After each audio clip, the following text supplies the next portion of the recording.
Hey guys, and welcome to today's First Impressions video, the series in which we look at a brand new game that's just come out. I give you my thoughts and feelings on it, having played a very small amount of the game as a First Impressions. Today we're going to be looking at Farming Life, which is a farm management slash city builder type game that seems to be aimed at a younger audience. What we're going to do is we're going to look at the options and to go through there, and then we'll look at the gameplay and I'll give you my thoughts and feelings on it. So let's jump into the options and see what this game has to offer. Here we are then. This is the options menu. You've got general sound, graphics, camera and controls. There are quite a few options for each option, each setting. I haven't actually turned motion blur off on this game because I didn't notice it that badly. It's a top-down scroll just like most city builders and or management games. There's a fair amount of volume sliders here, which is always good to see. Your graphics menu, I would like to see a bit more customization. You can change the quality setting, and it goes all the way down to very low with many different options in between. Your resolution goes all the way up to 3840 by 2160. One of these days I will learn the resolutions. Your full screen, borderless full screen or windowed, and then your anti-aliasing. Now, interestingly enough, this did start on very low settings, which confused me because it runs smooth as butter on when I'm playing the game. You've got your camera actions as well, so you can change the movement speed and rotation speed and all that good stuff. And then your controls, again though, this is the sort of game that you can get away with just using your mouse. You don't really need the keyboard, but it's nice that it's there as an option. Let's jump into Farming Life and see what the gameplay is actually like. Okay then, here is my farm. Now, the art style is very cute and very quaint. It's also very blocky, which is completely fine. It runs smooth, but it's very quaint. This game strikes me as a game that is aimed at a younger audience. It seems like it is very much a early entry into city builders and management games as a whole. However, that doesn't mean, as somebody who is more seasoned to that sort of genre, you can't have fun with this. Also, you can pet the dog. You can 100% go ahead and pet the dog. Straight up, you can go and pet the dog, which is amazing and awesome and fantastic. You've also got a cat as well, and they are apparently from like previous owners or something. I'm not entirely sure, but they keep rodents and other things away. You've got your management and building tools down here, so you can demolish and get rid of trees, which costs you some money, but will allow you to have some area, so you can expand your farm and add new fields. You can make roads, so you can make a sand road, or you can make a brick road, assuming that you have the ability to do so, like so, which will connect to the sand road there.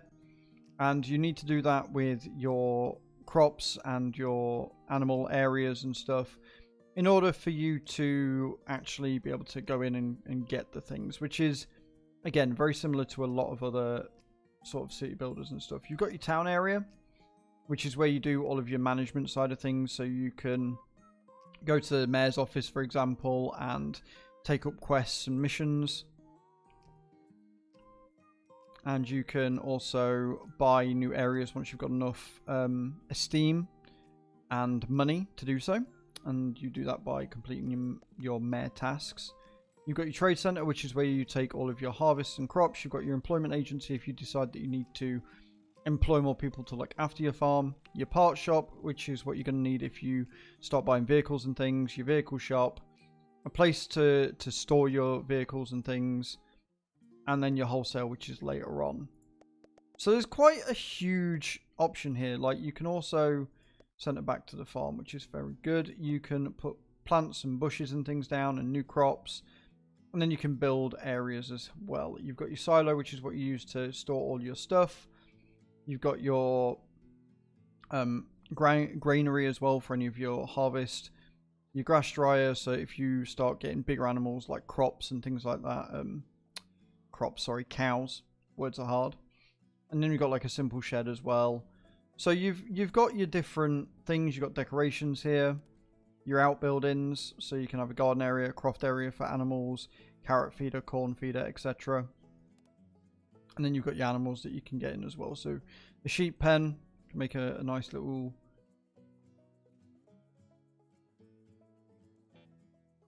sheep pen that I apparently can build, but also can't build. But we need to make a croft first.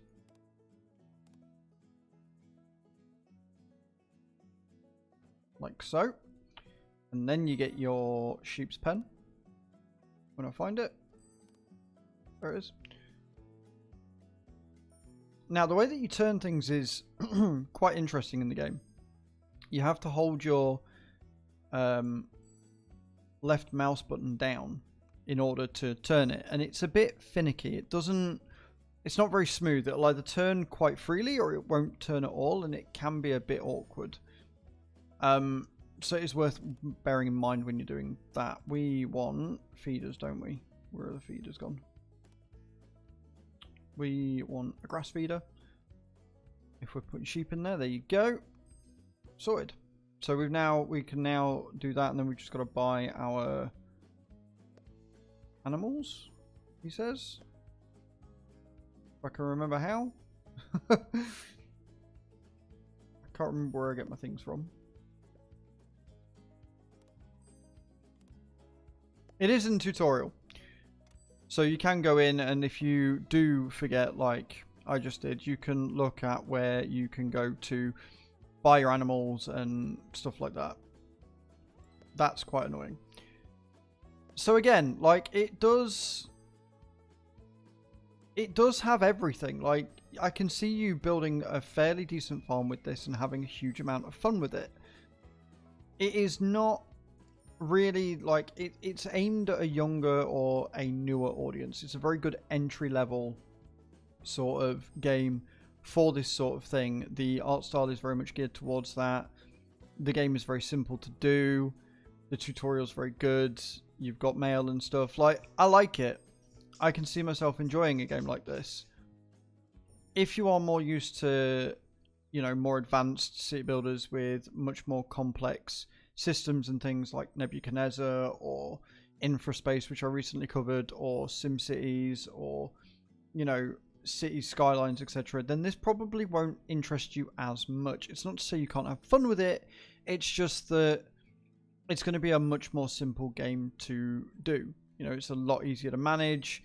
It's going to be a lot more forgiving, I should imagine, as you go on. Like you've got your scarecrow down here that's probably going to turn around and tell you when you've done something wrong. And I like that. I like it when games allow you to get into a new genre that you might not have got into before. And if it gets newer generations into games like this as well, all the better. It's just going to be a good thing. I love the way it looks. It plays smooth. And it's fun. And that's why we play games, is to have fun. So, if you like this video, guys, don't forget to hit that subscribe button. Let me know in those comments down below what you thought, and I shall see you all next time. Ciao, ciao.